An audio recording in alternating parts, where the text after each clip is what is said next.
Jamaah rahimani wa rahimakumullah, kita akan lanjutkan dari pembacaan hadis-hadis dari kitab Al-Arba'un fil Ahkam karya Al-Hafidh Abdul Azim Ibn Abdul Qawi Al-Mundhiri rahimahullah ta'ala yang wafat tahun 656 Hijriah.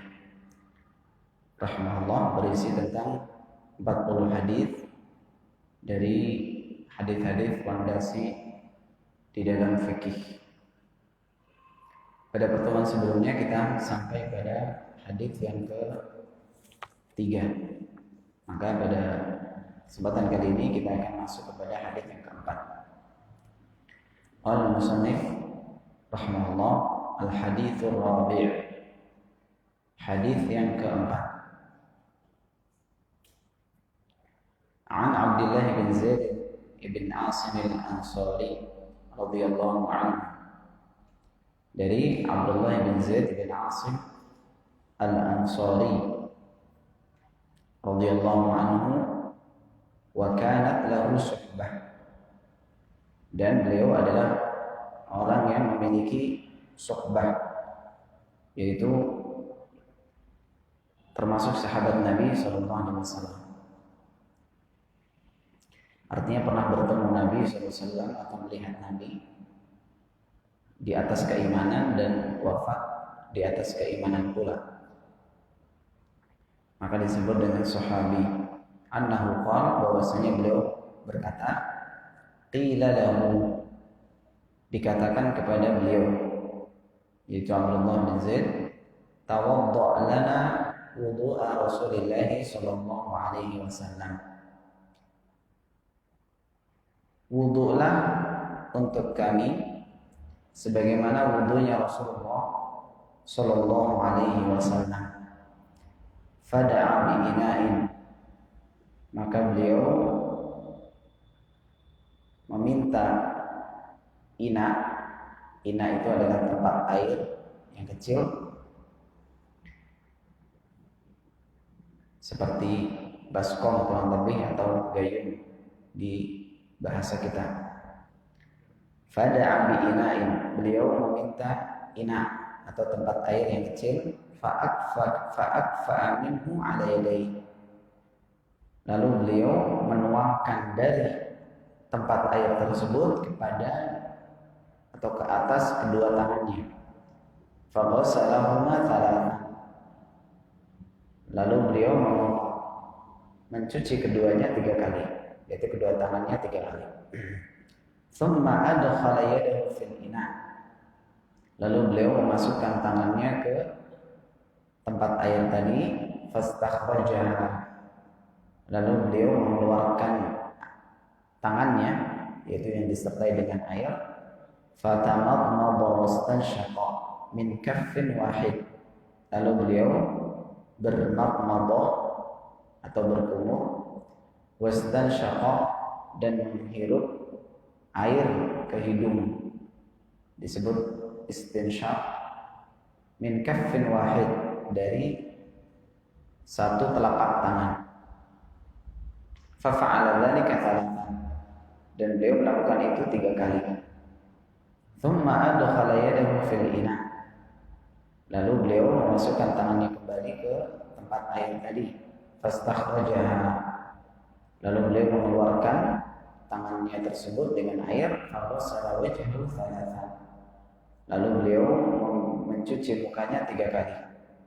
Thumma adkhala yadahu fil ina fastakhrajaha, lalu beliau memasukkan kembali tangannya ke tempat air, lalu mengeluarkannya. Faghasala yadayhi, lalu beliau mencuci kedua tangannya ilal mirfaqaini marrataini, ya, mencuci kedua tangannya hingga kedua sikunya 2 kali.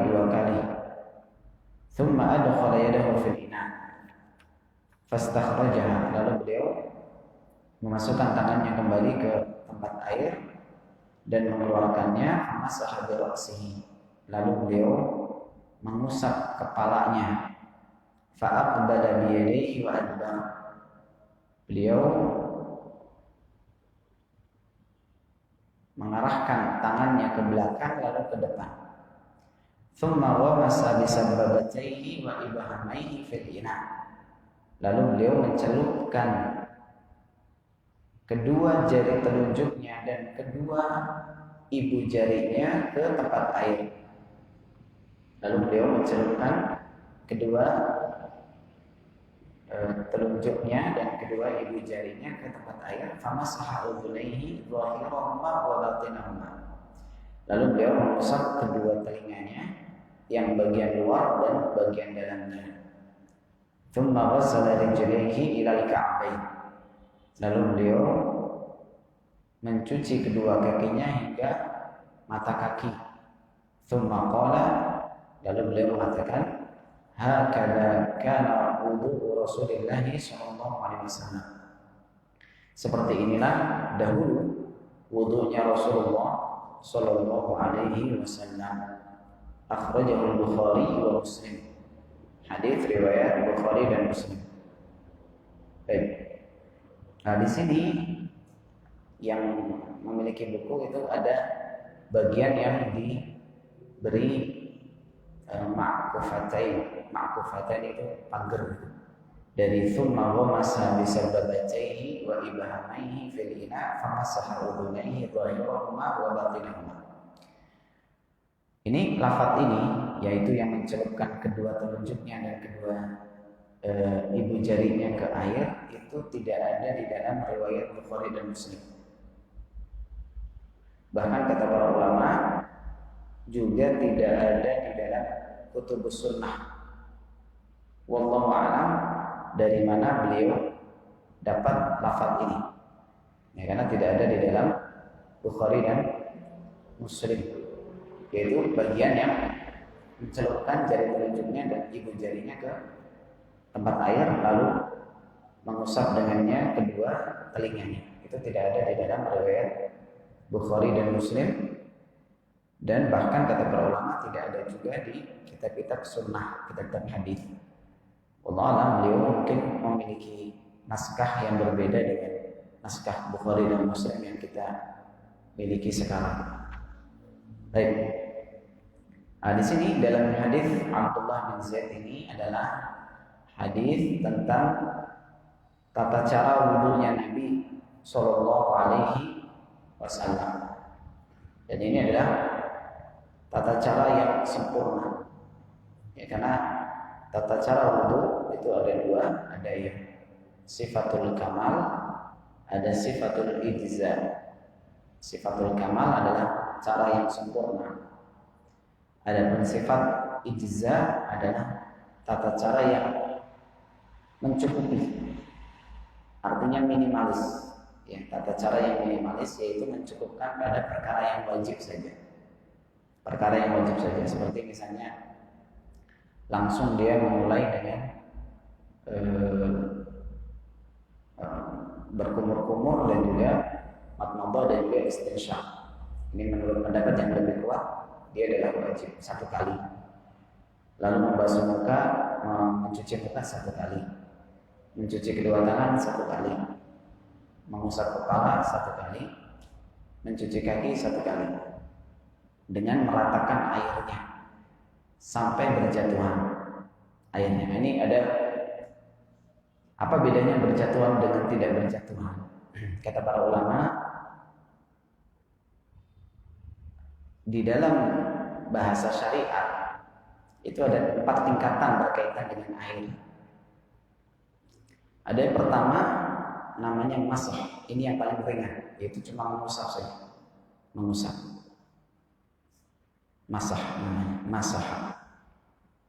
Ada yang namanya nadah. Nadah adalah memerciki tanpa meneteskan air. Ini yang dilakukan kepada kencingnya anak laki-laki yang belum makan. Artinya yang belum menjadikan makanan selain ASI sebagai bahan makan pokoknya. Bahan makanan pokoknya. Itu cukup dinadah, diperciki tanpa meneteskan air. Ada yang ketiga namanya al-ghasl. Ghasl. yaitu mencuci. Mencuci ini adalah dengan menuangkan air sampai menetes. Sampai menetes. Namanya ghusl. Ini yang wajib pada muka, tangan dan kaki. Makanya kalau di pesawat misalnya kita butuh pakai di pesawat dengan air paling tidak netes 1-2. Itu yang diwajibkan, namanya ghusl atau ghusl. Ghusl. Kalau tidak netes dia bukan ghusl namanya. Itu menurut orang-orang Arab. Ada yang keempat namanya dalk. Dalk adalah menggosok-gosok. Itu paling bagus. Kalau sifat wajib yang mana? Yang ghusl ataupun yang masah. Kalau ghusl itu netes meskipun sedikit. Kalau yang sunnah, yang sifatul kamal, sifat yang sempurna dari wudu itu digosok-gosok. Itu sempurna. Artinya kalau kita wudu buka terus tangan kita dimajukan terus terkena air dan rata terkena air semuanya tanpa kita sentuh dengan tangan kiri kita, sah atau tidak? Sah jawabannya. Namun namanya sifatul ijza, sifat minimalis, yang paling batas minimal. Baik, ini adalah yang dijelaskan dalam hadis Abdullah bin Zaid ini adalah apa? Sifatul kamal, cara yang sempurna. Nah, di sini ada beberapa permasalahan fikih. Yang pertama adalah fada'a bi'ina'in. Kalimat beliau meminta tempat air, wadah air yang kecil. Di sini ada hukum disebutkan para ulama berkaitan dengan fikih. Tentunya dalam menjelaskan hadis itu ada dua cara. Ada namanya tariqatul muhadditsin, caranya ahli hadis, yaitu menyebutkan semua faidah yang ada dalam hadis, baik itu berkenaan dengan adab, akhlak, akidah, fikih, suluk atau yang lainnya. Ada yang kedua namanya tariqatul fuqaha, cara menjelaskan hadis dari caranya ahli fikih, yaitu menyebutkan hanya hukum fikih saja. Hanya menyebutkan hukum fikih saja. Ini caranya Syekh Muhammad bin Shalih Al-Utsaimin. Makanya di antara keutamaan kitab Fathul Jalal wal Ikram, apa itu kitab apa? Syarah Bulughul Maram karya Syekh Utsaimin, itu beliau menjelaskan hadis menurut cara fuqaha, cara ahli fikih. Jadi menjelaskan hadis juga ada caranya, yang tidak asal menjelaskan. Baik. Nah, di sini yang pertama adalah fada'a bi'ina'in. Beliau meminta ina, tempat wadah air yang kecil. Nah, di sini kata para fuqaha, bolehnya wudu dari tempat yang kecil. Seperti gayung, ember, baskom, ember besar ya, baskom, gayung, gelas, apalagi bejana yang kecil boleh. Karena sebagian orang itu ragu. Banyak orang bertanya ke saya terutama, Ustaz, apa boleh wudu dengan gayung? Airnya cuma segayung. Jawabannya justru itu yang sunnah. Justru itu yang sunnah. Jadi tidak mesti harus pakai apa? Keran, pakai gayung saja. Itu yang sunnah.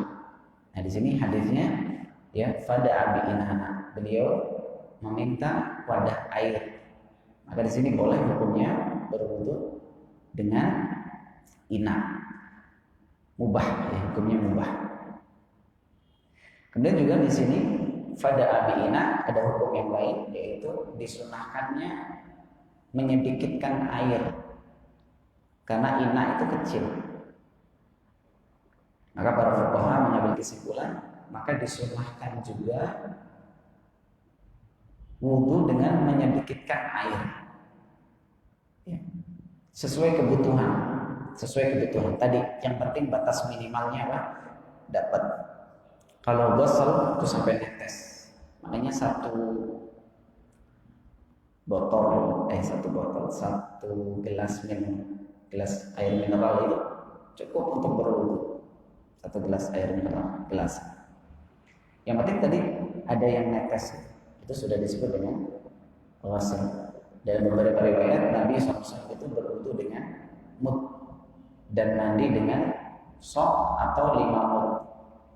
1 mud itu 2 kepalan tangan. Ya, kurang lebih 750 mili kata para ulama.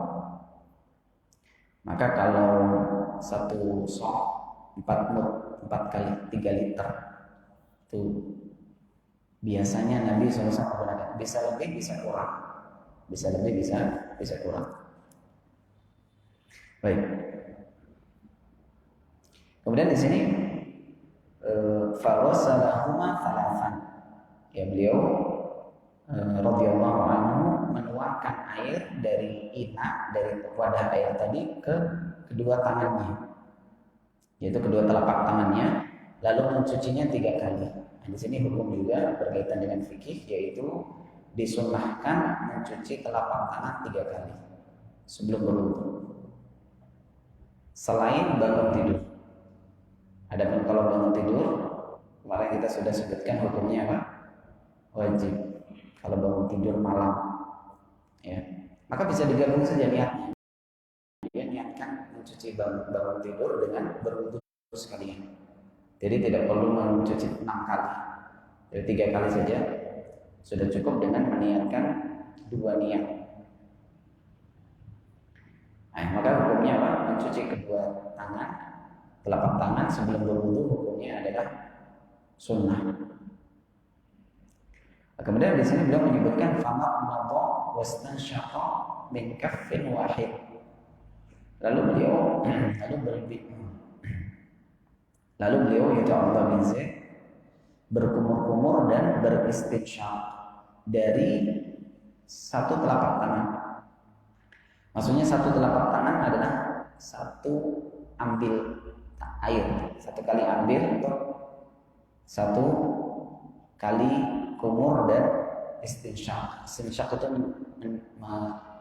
memasukkan air ke hidung, jadi digabung, ya, digabung. Nah, ini juga hukumnya sunnah. Ini juga hukumnya sunnah dari 1 tangan, maksudnya dari 1 tangan hukumnya sunnah. Adapun madmadah dan istinsyaq, berkumur-kumur dan istinsyaq hukumnya wajib. Hukumnya wajib.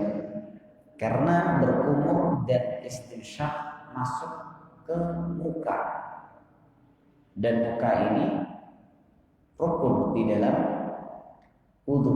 Allah katakan di surat Al-Maidah ayat 6, ya ayyuhalladzina amanu idza qumtum ila sholati faghsilu wujuhakum. Jika kalian, wahai orang beriman, jika kalian hendak berdiri untuk sholat, maka cucilah wajah kalian.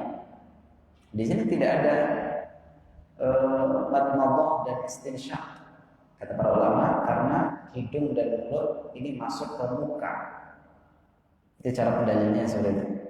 Sehingga masuk kepada kewajiban untuk mencucinya, yaitu mencuci mulut dan mencuci hidung sebagaimana wajib mencuci muka. Ini adalah pendapatnya Hanabilah. Adapun jumhur fuqaha Hanafiyah, Malikiyah dan Syafi'iyah mengatakan madmadah dan istinsyaq sunnah. Madmadah dan istinsyaq sunnah karena di dalam ayat hanya menyebutkan cucilah muka kalian, tidak menyebutkan mulut dan hidung. Ya, enggak. Cara memahami dalil, bagaimana para fuqaha itu melihat dalil lalu dengan apa yang Allah Subhanahu wa taala berikan itu berbeda menghasilkan hukum. Dalilnya satu, cuma hasil hukumnya itu beda. Tergantung dari mujtahidnya, dia bagaimana melihat dalil tersebut, mengambil kesimpulan dari dalil tersebut. Namun bisa kita katakan bahwa ayat ini itu namanya mujmal. Lawannya mujmal apa? Mufassar atau mufassir. Jadi yang dijelaskan oleh sunnah, yaitu Nabi SAW. Dan Nabi tidak pernah yang kita ketahui, yang datang kepada kita dari hadis-hadis, tidaklah beliau ketika berwudu kecuali berkumur-kumur dan memasukkan air ke hidung. Makanya hadis perbuatan Nabi SAW itu mufassir, menjelaskan dari lafaz yang mujmal, lafaz yang umum dari ayat tersebut.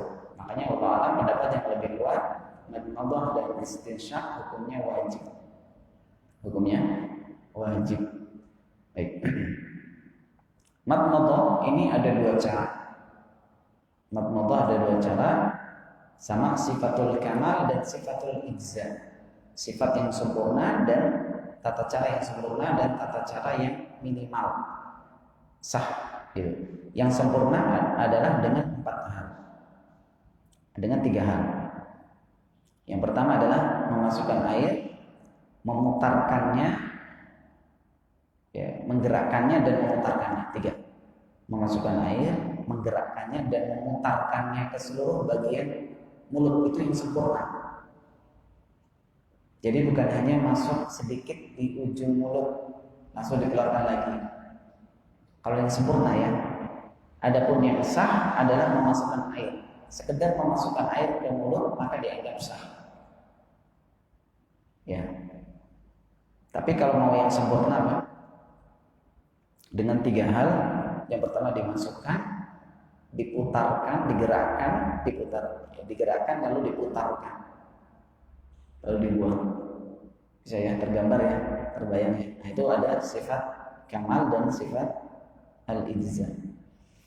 Ini madmadah dan istinsyaq. Adapun istinthar itu apa? Mengeluarkan air dari hidung setelah di istinsyaq, setelah disedot. Itu wajib tadi, menyedot air ke hidung. Mengeluarkannya sunnah. Mengeluarkannya sunnah. Artinya kalau mau ditelan nggak apa-apa. Tapi ya jangan. Keluarganya sunnah. Ya kata para ulama seperti itu. Kata para fuqaha. Fafa'ala dzalika thalathan. Lalu beliau melakukan itu 3 kali. Jadi dengan 3 kali air, 3 kali mengambil. 1, 2, 3 dengan 1 tangan saja. Ya. Kemudian memasukkan tangan ke wadah air, dikeluarkan, faghasala yadayhi ilal mirfaqain. Lalu beliau mencuci kedua tangannya sampai ke kedua sikunya. Ila di sini artinya ma'a, bersama. Ila ke, sampai, itu artinya masuk, artinya siku itu juga masuk, termasuk yang dicuci. Sebagaimana dalam hadis yang lain, hadis Jabir radhiyallahu anhu, anna Nabi sallallahu alaihi wasallam ada roma 'alal mirfaqain, bahwasanya Nabi sallallahu alaihi wasallam ada roma, diputarkan airnya di sikunya. Artinya siku berarti apa? Masuk. Ila di sini artinya ma'a, bersama dengan kedua siku. Marratain 2 kali. Lihat ya. Jadi beliau Abdullah bin Zaid radhiyallahu anhu ketika mencuci muka 3 kali. Tapi ketika mencuci tangan 2 kali. Apa hukum yang bisa kita ambil? Bahwasanya berbeda bilangan dalam 1 kali wudu itu boleh. Mubah. Artinya muka 3 kali, tangan 2 kali, kaki 2 kali misalnya. Boleh. Sah wudunya, karena itu sudah masuk kepada melakukan sunnah. Karena melakukan sunnah itu lebih dari 1 kali, 2 kali atau 3 kali. Hukumnya sunnah ini dilakukan oleh Abdullah bin Zaid. Tangannya hanya 2 kali saja.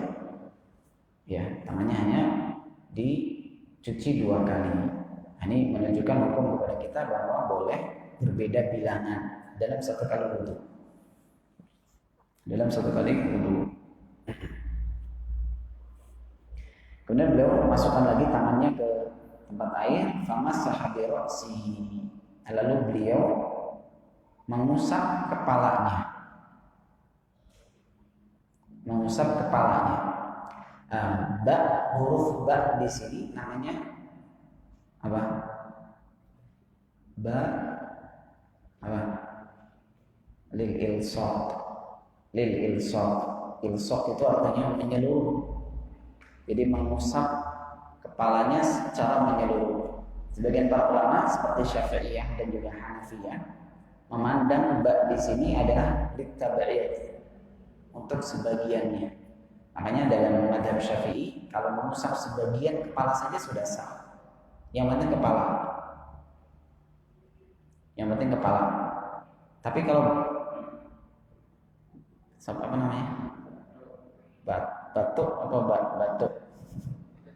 Jidat. Kalau yang diusap jidatnya nggak sah karena bukan kepala jidat. Nah, tadi belum kita sebutkan ya. Wajah itu adalah batasannya dari tempat keluarnya rambut secara normal. Normal, kadang karena ada yang dari belakang keluar rambutnya. Sampai ke zakar, sampai ke dagu. Lalu telinga yang kanan sampai batas telinga kanan dengan batas telinga kiri. Artinya di belakang jambang ini masuk muka yang harus diusap, yang harus dicuci. Karena sebagian orang itu kadang cuma sampai jambang saja. Belakang jambang ini, jambang apa namanya? Jambang. Belakang jambang itu tidak kena air, itu tidak sah wudunya. Nah, mengerikan ya. Orang kalau nggak tahu ilmunya beribadah memang bahaya. Kadang wudu cuma gini saja, ininya tidak terkena, dan itu tidak sah karena wajah itu masuk badannya sampai batas telinga ini, batas telinga. Maka kena semuanya harus, ya harus rata kena semuanya. Ya. Adapun kepala di sini huruf ba yang menurut Syafi'iyah tadi dan juga Hanafiyah, ba di sini adalah artinya tab'id. Tab'id itu artinya sebagian saja. Jadi kalau sebagian kepala itu menurut Syafi'iyah dan Hanafiyah sah. Padahal kata para ulama bahasa, huruf ba itu tidak pernah datang dengan makna sebagian. Itu disebutkan oleh Sibawayh dalam Alkitab. Alkitab ini bukunya Sibawayh namanya Alkitab. Masih ada sampai sekarang. Jadi ba dengan makna sebagian itu tidak ada dalam bahasa Arab. Secara bahasa tidak dikenal. Makanya pendapat yang lebih benar, ba di sini adalah ilsaq. Ilsaq itu semuanya. Dan yang dimaksud dengan kepala adalah apa? Kepala itu artinya apa? Kepala ya kepala, gitu. Kepala itu yang bukan muka. Kata para fuqaha gitu. Mali sabiwajhin, yang bukan muka maka itu namanya kepala. Berarti batasnya apa? Dari tempat tumbuhnya rambut sampai ke tempat akhirnya rambut. Adapun leher itu bukan masuk kepala, maka tidak wajib untuk dibasuh. Ini kembali ke pemahaman bahasa. Ini hanya penting dalam memahami Al-Quran dan Hadis itu belajar fiqhul lughah. Nah, ada cabang ilmu dalam bahasa namanya fikih bahasa. Yaitu dulu apa namanya penelitian saya itu di Lipia dulu semester 4 atau semester 6 saya lupa. Itu tentang fikih bahasa. Itu sangat bagus sekali. Ini sangat membantu memahami Al-Quran dan Hadis. Ada buku yang bagus namanya Fiqhul Lughah wa Sirrul Arabiyyah di Abi Uthman Ta'alimi. Ya, di Abi Uthman At-Ta'alimi. Ada juga kitab yang lain, Mukhassas. Ya. Dan seterusnya ada kitab-kitab yang lain banyak.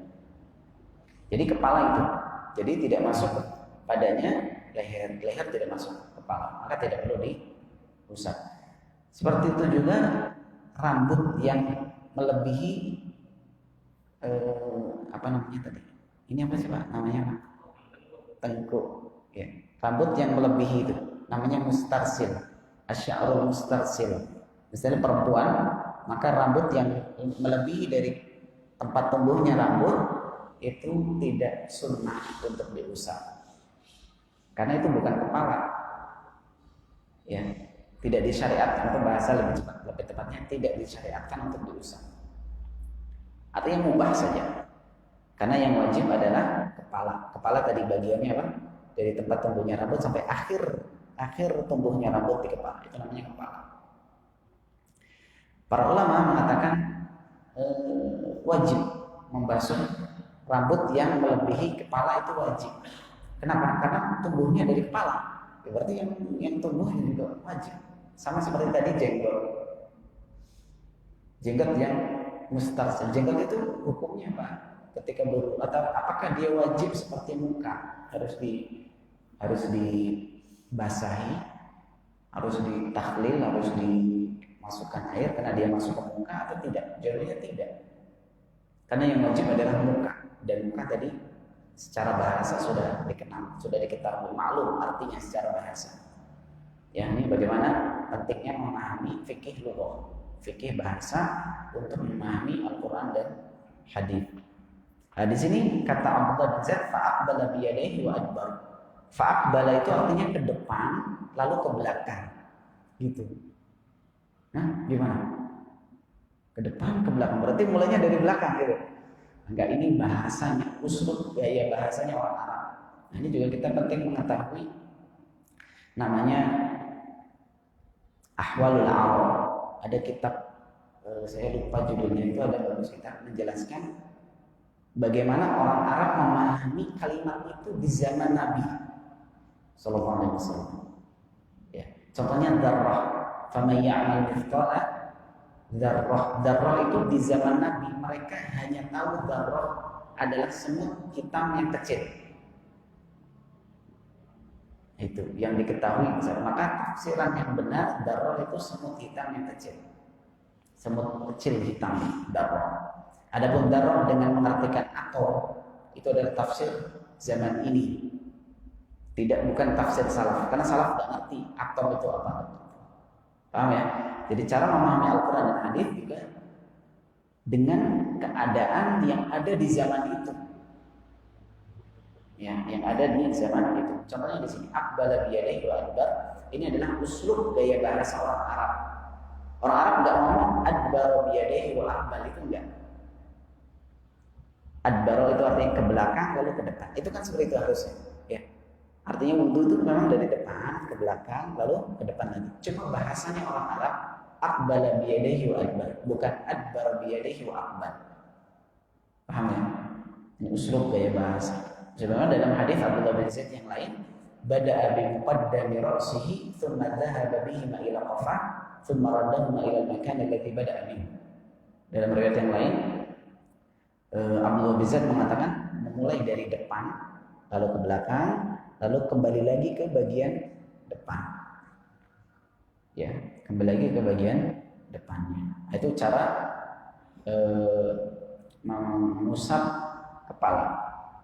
Adapun telinga, maka sisa dari mengusap kepala tadi tanpa mengambil air yang baru.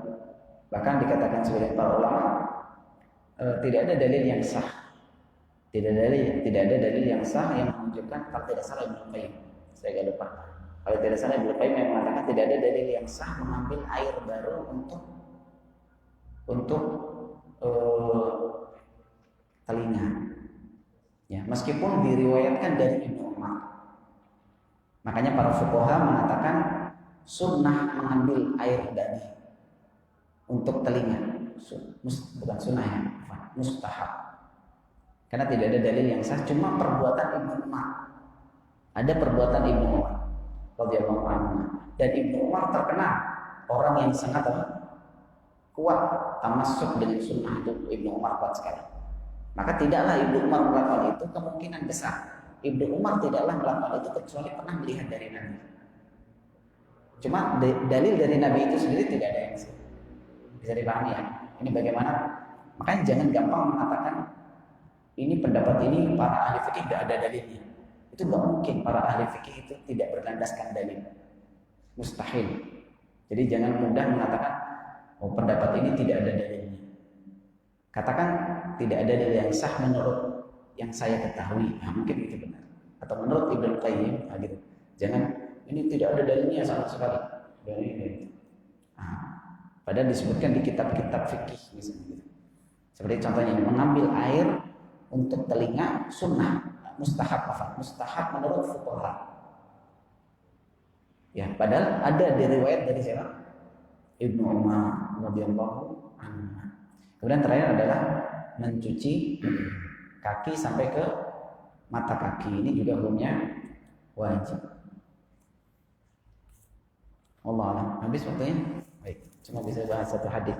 Insyaallah kita akan lanjutkan pada pertemuan yang akan datang pada hadis-hadis yang lain. Subhanakallahumma bihamdik asyhadu an la ilaha illa anta astaghfiruka wa atubu ilaik. Alhamdulillahirabbil alamin. Wassallallahu wasallam ala nabiyyina Muhammad wa ala alihi wa sahbihi ajma'in. Assalamualaikum warahmatullahi wabarakatuh.